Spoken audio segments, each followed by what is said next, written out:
Welcome back to Asher.Global Space, bringing you interesting news update. Here is something that's really important I found. Kinship care inequalities. You might be wondering, what does that even mean? Let's break it down.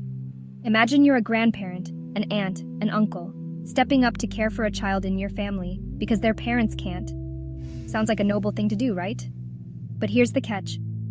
Kinship carers, those relatives, get way less financial support compared to traditional foster parents. This isn't just a small gap. It's a chasm that's affecting thousands of kids. A recent report highlights that these financial disparities are causing kids to stay in the care system longer than they should. Why? Because when kinship carers move to more permanent arrangements like special guardianship orders, they lose a lot of that vital financial support. It's like being asked to run a marathon, but having your water bottles taken away halfway through. Frustrating, right? And it's not just about the money, it's the emotional toll too.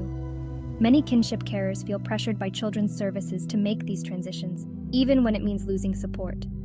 They're caught between a rock and a hard place, wanting to provide a stable home but struggling to make ends meet. The previous government had plans to address this by piloting equal allowances, but with the new administration, everything's up in the air. No one knows what's going to happen next. This lack of consistent financial support creates an uneven playing field, making it harder for kinship carers to offer permanent homes.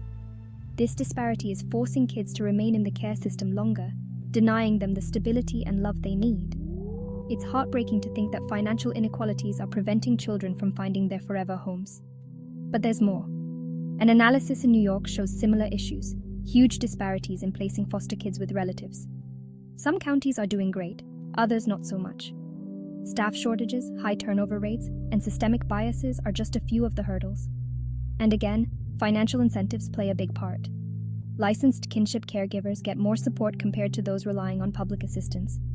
It's a vicious cycle that needs to be broken. Personal stories from families navigating this system reveal just how tough it can be, emotionally and logistically. But there is hope. By addressing these systemic barriers and providing adequate resources, change is possible.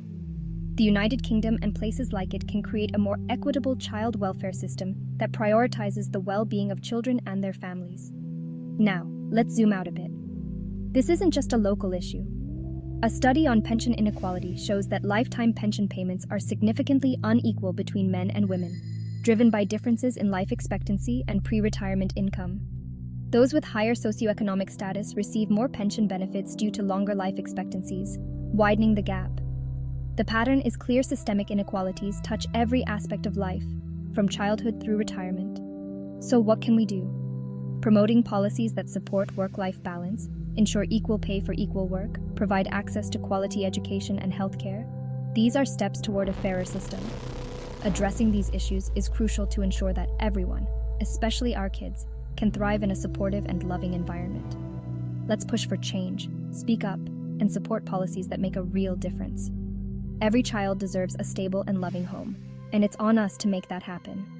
Thanks for listening, and if you found this video helpful, don't forget to like, share, and subscribe for more content like this. Let's make a difference together. Asher Global Space.